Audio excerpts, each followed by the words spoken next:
So we start in today's class, class 12th, chapter number 13, miscellaneous exercise. Right? अब miscellaneous exercise में सबसे पहले हम एक काम करते हैं, जितने भी आपके बेस थ्योरम पे बेस क्वेश्चंस हैं, पहले उनको स्टडी कर लेते हैं। तो पहला जो क्वेश्चन है बेस के थ्योरम पे बेस, वो आपका है क्वेश्चन नंबर 12। क्वेश्चन 12, अब देखिए 12 में अगर आप देखो पूरा स्ट्रक्चर का 12 क्वेश्चन का देखो, पूरा पूरा बॉक्स स्टेटमेंट में गिवन है, और बिल्कुल वैसा ही जो क्वेश्चन आपको मिल जाएगा एग्जांपल नंबर 33 के अंदर। तो example number 33 and question number 12 बिल्कुल सेम जैसे गए हैं। तो 12th में आपको करा रहा हूँ, 33 बिल्कुल सेम उस लाइन पे गया है। सो क्वेश्चन ये कह रहा है कि suppose we have 4 boxes A B C D containing colored marble as given below in a table. One of the box has been selected at random and single marble is drawn from it. If the marble is red, what is the probability that it is drawn from box A, box B, box C? तो basically ये question आपका practice point of view के लिए। अगर आप ये examination point of view के लिए हम बात करेंगे तो यहाँ पे बॉक्स ए, बॉक्स बी, बॉक्स सी तीनों नहीं पूछेंगे, तीनों में से कोई भी एक पूछा जाता है। ओके, अगर तीनों पूछेंगे तो क्वेश्चन बुक की लेंथ बहुत बड़ी बन जाती है, तो वो वेटेज में काउंट नहीं हो पाता। तो ये प्रैक्टिस पॉइंट ऑफ व्यू की बुक ठीक है, लेकिन पेपर पॉइंट ऑफ व्यू में जब जाओगे, जैसे कि एग्जांपल नंबर 33 दिया हुआ है, वहां पे सिर्फ एक ही बॉक्स से पूछा गया है, तो either you get a box a, probability box a की पूछी जाएगी, प्रोबेबिलिटी बॉक्स बी की पूछी जाएगी, या फिर प्रोबेबिलिटी बॉक्स सी की पूछी जाएगी। तीनों की प्रोबेबिलिटी कभी नहीं पूछी जाएगी। अब यहाँ पे करना कैसे, जैसे अगर आप देखें क्वेश्चन नंबर 12 के अंदर क्वेश्चन 12 में सबसे पहले जो कॉन्सेप्ट आपको गिवन है वो गिवन है कि यार मेरे पास 4 बॉक्सेस हैं, अब उन चारों में से मुझे एक बॉक्स को सिलेक्ट करना है। तो मैं स्टेटमेंट यहाँ पे ऐसे लिखूंगा, ए को लिखूंगा बॉक्स ए सिलेक्टेड, बी को लिखूंगा बॉक्स बी सिलेक्टेड, सी को लिखूंगा बॉक्स सी सिलेक्टेड, डी को लिखूंगा बॉक्स डी सिलेक्टेड। तो वो अभी छोड़ रहा हूँ जस्ट क्योंकि I just give the hint for it, मैं अभी आपको सारे का सारे हिंट लेवल पे लेके जा रहा हूँ। So probability A B C D आप डिफाइन कर लोगे। अब प्रोबेबिलिटी ऑफ ए कितना होगा, 4 बॉक्सेस है, चारों में से एक बॉक्स को निकालना है, प्रोबेबिलिटी ऑफ कोर्स 1/4 हो जाएगी, probability of B 1/4, probability of C is 1/4 and probability of D is equal to 1/4। आपको इवेंट्स को डिफाइन करना जरूरी है, वो आप खुद करेगा। इवेंट ए को लिखना बॉक्स ए सिलेक्टेड, बी को लिखना बॉक्स बी सिलेक्टेड, सी को लिखना बॉक्स सी सिलेक्टेड, और डी को लिखना बॉक्स डी सिलेक्टेड। अब once you select the box, तो क्वेश्चन सेज कि आपको अब क्या करना है, आपको रेड बॉल निकालनी है।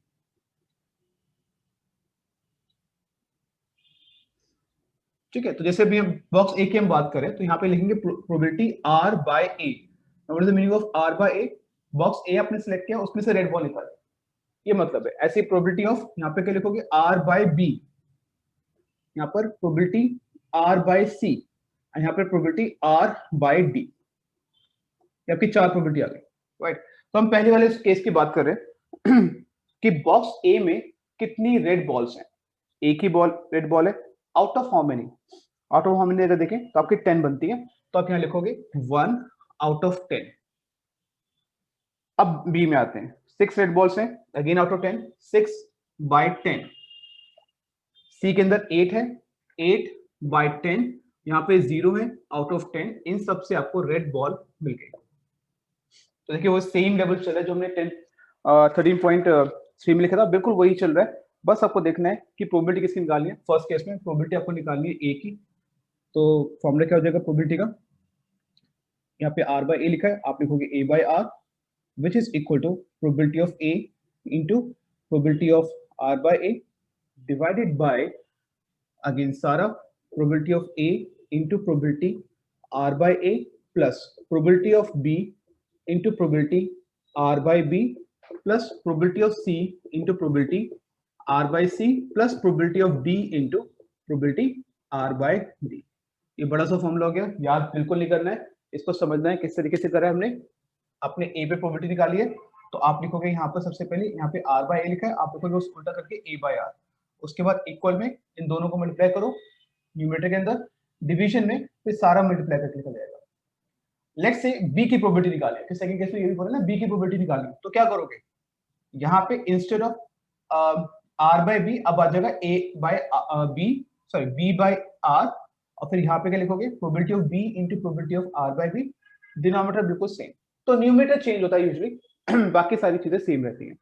सो कैलकुलेशन पार्ट में मैं नहीं जा रहा हूँ बिकॉज कैलकुलेशन पार्ट काफी आसान है, सबके बेस सेम है, तो कैलकुलेशन करना आपको काफी आसान रहेगा। एक और trick, because R by D zero है, तो जब कैलकुलेशन पार्ट आप करोगे तो आप इसको इग्नोर कर सकते हो, डायरेक्टली से जीरो लिख देना, बाकी उसे लिखने की जरूरत नहीं, बिकॉज अगर आप लिखोगे भी तो वो जीरो ही आने वाला है। That's your question number 12। Right, तो 13 की बात करते हैं। पूरा क्वेश्चन की एक बार रीडिंग लेते हैं, उसके बाद फिर देखते हैं, डिसाइड करेंगे। Assuming that the chance of patient having a heart attack is 40%, it is also assumed that meditation and yoga courses reduce the risk of heart attack by 30%, and prescription of certain drugs reduce its chances by 25%. At a time, a patient can choose any of the two options. Right? अब देखो यही यहाँ पे जो line है इसको underline कर सकते हो। अब वो ये कह रहा है कि यार मेरे पास दो तरह की मेडिकेशन है। वन, जो नॉर्मल मेडिकेशन होता है कि आप डॉक्टर के पास गए, वहां से मेडिसिन लिया, आप घर पे आए या फिर हॉस्पिटल में आप एडमिट हुए, वहां पे मेडिकेशन आपने लिया, आप ठीक हो गए, आप घर पे आ गए, तो this is one kind of medication, right. Second medication क्या है कि आप योगा करिए, आप प्राणायाम करिए, बेसिकली योगा के थ्रू आप अपने आप को हील अप करिए। तो इसको आप ऐसे समझ सकते हो कि आपके पास अब दो डॉक्टर्स की चॉइस आ गई। पहला डॉक्टर जो आपको मेडिसिन दे रहा है, और दूसरा डॉक्टर जो आपको बेसिकली योगा एंड मेडिटेशन करा के आपको ठीक कर रहा है। तो दो चॉइस आ गई आपके पास, और इसी दो चॉइस को हम यहाँ पर ए और बी में कंसीडर कर लेते हैं। So what is a? ये पूरा स्टेटमेंट लिखेंगे। पर्सन ठीक है, चूज, सबसे पहले क्या दिया है हमें, पहले देखते हैं। सबसे पहले हमें दिया हुआ है मेडिटेशन एंड योगा, सबसे पहले मेडिटेशन एंड योगा दिया हुआ है, उससे भी जाएंगे। Choose meditation and yoga to reduce, ये इंपॉर्टेंट है, हार्ट अटैक। तो प्रॉपर लिखने की जरूरत नहीं है, बस एक छोटा छोटा लिख दो जिससे कि जो टीचर चेक करेगा यहाँ भी है, आपको आइडिया रहेगा कि what is the meaning of A and what is the meaning of B. Person choose drugs to reduce heart attack. अब दो डॉक्टर आपके पास हो गए, ए और बी, दोनों में से एक को चूज करना है। प्रोबेबिलिटी क्या होगी? 1/2। So probability of A is 1/2, probability of B is again 1/2। अब डॉक्टर पास कब जाते हो?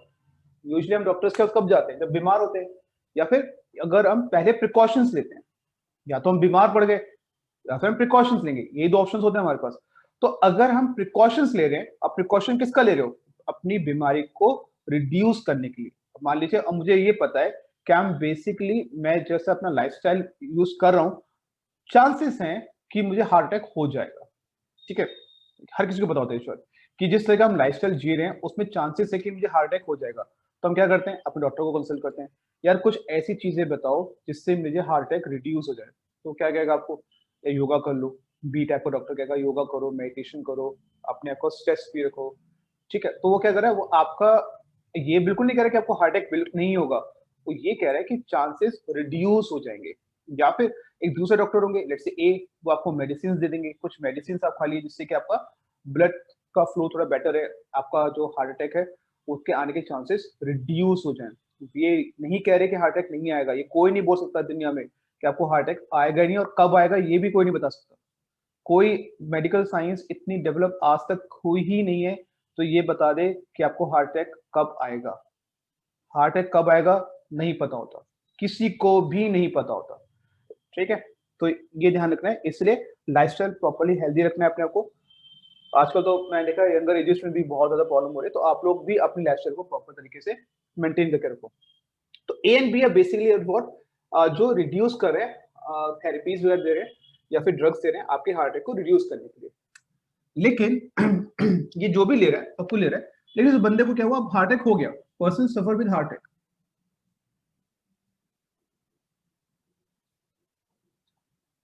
ठीक है, अब आगे का स्टेटमेंट देखते हैं क्या लिखा हुआ है कि at a time a patient can choose any of the two option with equal probabilities. तो 1/2 1/2 हमने डाल दिया।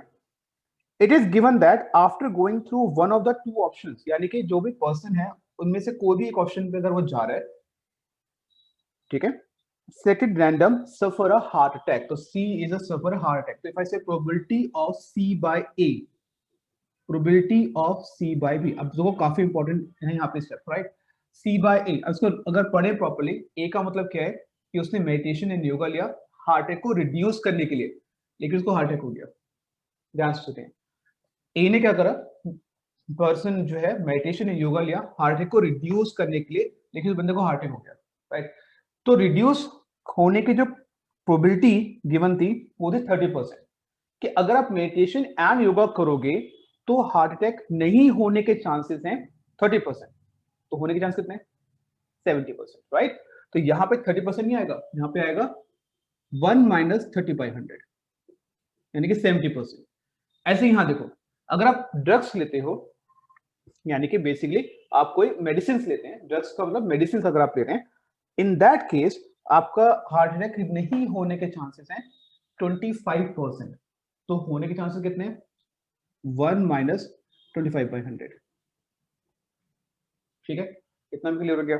दूसरा, अब यहां अगर हम देख रहे हैं इन दोनों केस में अगर हम देखें ध्यान से, इसका मतलब ये कि जितनी भी पॉपुलेशन है, क्योंकि सी तो रैंडम होना, कोई भी पर्सन हो सकता है, जितनी भी पॉपुलेशन है उसको हार्ट अटैक होने के चांसेस हैं, अगर वो ए पे जा रहा है 70% और बी पे जा रहा है तो 70%। लेकिन क्या हर किसी को हार्ट अटैक हो सकता है? नहीं, क्योंकि पहली स्टेटमेंट गिवन है कि chances of patient having a heart attack is 45%। तो आप क्या करोगे यहाँ पे जितना भी आपने पर्सन लिया है उसको इंटू 40/100 कर दोगे। तो ये कितना आ गया basically 70 into 40 divided by 100 into 100, ये कितना आ गया 75/100 इंटू 40 डिवाइड बाई 100। इन दोनों से आपको सी मिल गया। अब देखते हैं किसकी प्रोबेबिलिटी निकालनी है। प्रोबेबिलिटी निकालनी है मेडिटेशन योगा की। अब बहुत क्वेश्चन सिंपल हो गया, तो probability of A by C आपको निकालना है। Formula become probability of A into probability C by A divided by probability of A into probability C by A plus probability of B into probability C by B. सब कुछ आपके पास है, values put करिए and get the final answers. ठीक है, अभी question आराम से सॉल्व हो जाएगा। मैं डाल देता हूँ इसमें 1/2 into 70 into 40 divide by 100 into 100 upon 1/2 70 into 40 100 into 100। जितना आप कैंसिल कर सकते हो उतना कैंसिल कर देना। 75/100 इंटू 40/100। तो जितनी कैलकुलेशन आप सॉल्व कर सकते हो उतना सॉल्व कर दो, तो gate the final answers, right. This again question number 13, this is exercise chapter number 13। Question number 16. So bag 1 consists 3 red and 4 black ball. Bag 2 consists 4 red and 5 black balls. Okay, ये तो हमने लिख लिया। अब वो कह रहा है, पहली स्टेटमेंट अगर पढ़ें लिखते हैं कि one ball is transferred from bag 1 to the bag 2। एक बॉल को मैंने ट्रांसफर किया है बैग 1 से बैग 2 में, एक बॉल को, राइट। इसका क्या मतलब है, राइट। अच्छा यार, तो 16 क्वेश्चन में बोला गया कि बैग 1 में आपके 3 रेड और 4 ब्लैक है, बैग 2 में 4 रेड और 5 ब्लैक बॉल्स है, ठीक है। अब यहाँ पे जो पहली जो सेकंड लाइन अगर आप ध्यान से पढ़ो, उसमें बोला गया one ball is transferred from bag 1 to the bag 2। That's it, इतना ही बोला, ठीक है। तो बैग 1 से मैंने एक बॉल को ट्रांसफर कर दिया बैग 2 के अंदर। क्वेश्चन अराइज हो रहा है यार कौन सी बॉल को ट्रांसफर किया, रेड को किया ब्लैक को किया, पता नहीं। अब वही आपके दो इवेंट बन गए, तो आर को मान लेते हैं red ball transferred from 1 to 2 और B को मान लेते हैं इसको, क्योंकि ब्लैक बॉल ट्रांसफर करिए, तो black ball transferred from 1 to 2। Then what is the probability of A? Probability of R, not A, R, right. अब R में कितनी रेड बॉल है 3 out of 7। Probability of B, black कितनी है 4 out of 7। अब देखो फर्क क्या पड़ेगा, जब आपने रेड बॉल को ट्रांसफर कर दिया सेकंड के अंदर, तो इस केस की बात हो रही है, तो सेकंड बैग के अंदर एक आपकी रेड बॉल बढ़ जाएगी। आपने ये तो क्या, आपने यहाँ से क्या करा, बैग बॉल से बैग 2 में क्या करा, एक रेड बॉल को ट्रांसफर कर दिया। तो अगर आपने रेड बॉल को ट्रांसफर कर दिया तो एक आपकी रेड बॉल यहाँ पे इंक्रीज हो जाएगी, यानी यहाँ पे आपकी हो जाएगी 5 रेड और 5 ब्लैक बॉल्स केस 2 में। अब केस 2 में क्या होगा, यहाँ पे क्या करा, यहाँ पे आपने ब्लैक बॉल को ट्रांसफर किया, तो अगर आपने ब्लैक बॉल को ट्रांसफर करा है तो क्या इंक्रीज होगा, ऑब्वियसली बात है ब्लैक बॉल ही ट्रांसफर होगी, ब्लैक बॉल ही इंक्रीज होगी। तो इस केस में आपके पास रेड तो सेम रहेगा लेकिन आपकी ब्लैक की नंबरिंग चेंज जाएगी, राइट। अब हमने क्या करें, अब सेकंड बैग से एक बॉल को पिक किया है and that happened to be the red. अब मैं जो सेकंड बैक है वहां से एक बॉल को पिक किया एंड वो रेड होनी चाहिए। तो यहाँ पे यानी कि मुझे एक सी इवेंट को कंस्ट्रक्ट करना पड़ेगा कि सेकंड बॉल ड्रॉन कहां से करी हमने, from second back is red. अभी ब्लैक भी आ सकता है, ये एक फर्क हो सकता है। तो यहाँ पे क्या लिखोगे, प्रोबेबिलिटी सी बाय ए, यहाँ पे प्रोबेबिलिटी सी बाय बी। अब बस देख लो सेकंड बैग में रेड कितनी है, 5 आउट ऑफ 10, 5 बाय 10। रेड कितनी है, 4 आउट ऑफ 10, दोनों से सी मिल गया, क्वेश्चन हो गया खत्म ऑलमोस्ट। आपको बस ये देखना है कि प्रोबेबिलिटी किसकी होनी चाहिए, वो कैरेट ट्रांसफर फॉर ब्लैक होनी चाहिए एंड इसकी प्रोबेबिलिटी निकालनी है। तो क्या होगा फॉर्मूला आपका, प्रोबेबिलिटी जैसे यहाँ पे सी बाय बी लिखा है, आप यहाँ पे बी बाय सी लिखोगे, probability of B into probability C by B divide में वो पूरा वो statement, probability of R into probability C by R is basically R not A, and probability B into probability C by B. Value put करिए, get the answers, base सबके same है तो calculation करना आपके लिए आसान हो जाएगा। बहुत इंपॉर्टेंट क्वेश्चन है, question number 13, question number 16, very important, बहुत ज्यादा इंपॉर्टेंट है। सो क्वेश्चन नंबर 15 देखते हैं एक बार। 15 में क्या बोला गया है कि एक असेंबली प्लांट है और उसके अंदर कुछ प्रोसीजर्स वगैरह हैं और उसकी प्रोबेबिलिटी हमें गिवन है। तो पहले लिख लेते हैं क्या क्या गिवन है। तो probability of A fail is basically आपको गिवन है 0.2, तो मैं इसे 2/10 लिख रहा हूँ। Probability of B fail alone, अभी थोड़ा सा अलग आ गया concept, B fail alone is 0.15, तो मैं इसे 15/100 लिख रहा हूँ। And probability of A and B fail, और ये गिवन है आपको 0.15 यानी कि 15/100 ही लिख रहा हूँ। अब इसका क्या मतलब है, इसे मान लीजिए दो आपके सेट्स हैं, यहाँ पे डालते हैं ए, यहाँ डालते हैं बी, यहाँ डालते हैं सी, ठीक है। इसको लिखते हैं ए, इसको लिखते हैं B. So A fail instead of A and B, लिखते हैं A fail and B fail, right? So probability of A fail is 2/10. A fail यानी पूरी की बात होगी ना, तो हमें क्या क्वेश्चन में गिवन है, A plus B is 2/10. Okay. B fail alone, B fail alone यानी हम इसकी बात हो रही, इसकी बात हो रही है। तो C की वैल्यू गिवन है, C कितना है आपका 15/100। अच्छा, बेस सेम करने के लिए एक काम करते हैं, 20/100 लेते हैं, सो दैट की things will be easy. A plus B की वैल्यू है मेरे पास, C की वैल्यू है, A and B, A and B यानी इंटरसेक्शन की बात हो रही है। सो B की वैल्यू आ गई 15/100। सो B है, C है, A नहीं है, A यहां से मिल जाएगा। So A plus 15/100 is equal to 20/100। So A की वैल्यू आ जाएगी 5/100। ओके, तो A की वैल्यू है मेरे पास, B की वैल्यू है और C की वैल्यू है, राइट। तो ABC सबकी वैल्यू मेरे पास आ गई। अब क्वेश्चन में क्या मांगोगे, फर्स्ट केस में probability of A fail by B fail, ये आपका 13.1 का क्वेश्चन आ गया, right. So A fail by B fail का मतलब होगा probability of A intersection B fail divided by probability of B fail. ये तो था probability of A by B का फॉर्मूला क्या था, probability of A intersection B upon the probability of B। Intersection यानी कि B का मतलब B प्लस C। अब B कितना है आपके पास 15/100 और B प्लस C, इन दोनों का addition 30/100, answer is 1/2। First part. Second part में क्या करें, probability of A fail alone यानी कि स्मॉल a यानी कि 5/100 यानी कि 0.05, खत्म क्वेश्चन। 4 नंबर क्वेश्चन, तो बेसिकली 2 नंबर में आता है लेकिन 4 नंबर में ये क्वेश्चन कई बार आया हुआ है। काफी इजी क्वेश्चन, देखो कितना, और ये आपका एक एप्लीकेशन बन गया 13.1 एक्सरसाइज का। राइट, क्वेश्चन नंबर 1 को देख लेते हैं। 9th-10th में ऐसे क्वेश्चन हमने किए थे, यहाँ पे कर रहे हैं, और ये 1 मार्क में ही आता है usually question. Leap year is selected at random, तो in a leap year number of days हो जाते हैं, या फिर नंबर ऑफ डेज छोड़िए 52 वीक्स होते हैं और 2 डेज एक्स्ट्रा होते हैं लीप ईयर के अंदर। और नॉन लीप ईयर में क्या होगा, 52 वीक्स होते हैं और 1 डे एक्स्ट्रा होता है। तो अभी जो 2 दिन है, अब इनमें तो ट्यूसडे आएगा ही आएगा हर किसी में। अभी 2 दिन जो बच रहे हैं, ये कॉम्बिनेशन कैसा आ सकता है?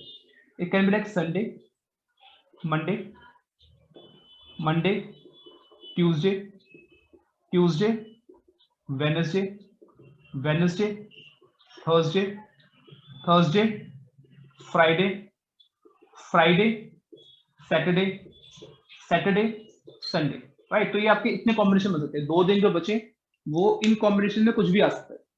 अगर मान लीजिए नॉन लीप ईयर होगा तो आपका लिखोगे 52 वीक्स 1 डे। अब 1 डे क्या हो सकता है? 1 day Sunday, Monday, Tuesday, Wednesday, Thursday, Friday, Saturday. यानी आपको एक सेकंड वाला पोर्शन नहीं आएगा। कभी भी ऐसा भी नहीं होगा कि संडे आ गया पहले दिन और दूसरे दिन आपका ट्यूसडे हो गया, ऐसा भी कभी नहीं होगा, क्योंकि सब चीजें कॉम्बिनेशन में चलेंगी। तो टोटल ऑप्शन कितने हैं मेरे पास? 7। प्रोबेबिलिटी निकालनी है ट्यूसडे की। ट्यूसडे कितनी बार आ रहा है? 2 बार। तो what is the probability of Tuesday? 2/7, खत्म। नॉन लीप ईयर में क्या होगा?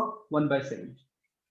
तो अगर यहाँ पे ट्यूसडे आ रहा है तब भी 2/7 है, वेडनेसडे आएगा तब भी 2/7 है, क्योंकि हर दिन आपका 2 बार रिपीट होगा।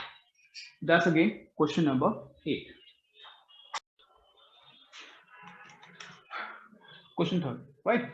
अब वो कह रहे हैं कि question third now, suppose 5% of men and 0.25% of women have gray hairs. A gray hair person is selected at random. अब ना gray hair person को आप select कर रहे हो। अब it can be male, it can be a female, right? तो A को मान लेते हैं male selected, B को मान लेते हैं female selected। तो इन दोनों में से किसी एक को सिलेक्ट करोगे तो दोनों की प्रोबेबिलिटी आपकी 1/2 आ, ठीक है। सी मानते हैं grey hair person. Grey hair, तब ग्रे हेयर का मतलब उसका बाल ग्रे होते हैं, मतलब जैसे मेरे बाल सफेद है वैसे कौन होता है? ग्रे हेयर पर्सन, मतलब उसको ग्रे हेयर बोलते हैं। तो प्रोबेबिलिटी ऑफ C/A एंड यहाँ पे प्रोबेबिलिटी ऑफ C/B। कैसे करोगे? मेल है और उसके ग्रे हेयर से 5%, 5/100। C/B फीमेल है, उसके बाल आपके ग्रे हैं, 0.25%। दोनों से सी आ गया। प्रोबेबिलिटी किसकी निकालनी है? What is the probability that is a male? खत्म। प्रोबेबिलिटी A/C निकालना है आपको। तो probability of A into probability C/A, probability of B या probability of A into probability C/A plus probability of B into probability C/B। सारी values पता है and get the final answers, ठीक है। so that's all about your miscellaneous exercise। ये miscellaneous exercise है, practice करिए, complete करिए। एनसीईआरटी पे ज्यादा फोकस करना है अपने आप को, और once NCERT will be over then go back to your self.